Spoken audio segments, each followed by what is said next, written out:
తెలంగాణ పైన చలి పంజా విసురుతోంది. ఉదయం సాయంత్రం వేళ శీతల గాలులతో జనం అవస్థలు పడుతున్నారు. తూర్పు ఆగ్నేయ దిశల నుంచి దిగువ స్థాయి గాలులు వీస్తూ ఉండడంతో పలు జిల్లాల్లో సింగిల్ డిజిట్ ఉష్ణోగ్రతలు నమోదవుతున్నాయి. అటు రానున్న మరో 3 రోజులు చలి తీవ్రత మరింత పెరిగే అవకాశం ఉందని హైదరాబాద్ వాతావరణ కేంద్రం హెచ్చరించింది. కొన్ని జిల్లాల్లో రాత్రి నుంచి ఉదయం వరకు చలి పంజా విసురుతూ ఉంటే ఉదయం 8 నుంచి 11 గంటల మధ్య మళ్లీ సాయంత్రం శీతల గాలులు వణికిస్తూ ఉన్నాయి. రాష్ట్ర వ్యాప్తంగా పలుచోట్ల కనిష్ట ఉష్ణోగ్రతలు నమోదయ్యాయి.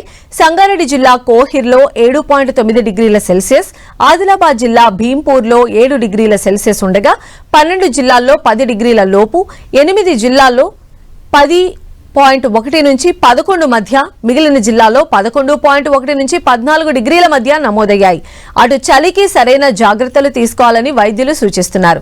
బయటకు వెళ్లేటప్పుడు తప్పనిసరిగా తల, చెవులు కప్పేలా మఫ్లర్లు లేదా టోపీలు ధరించాలని, ముఖ్యంగా వృద్ధులు, చిన్నపిల్లల విషయంలో గాలి చొరబడకుండా జాగ్రత్త పడాలని సూచిస్తున్నారు.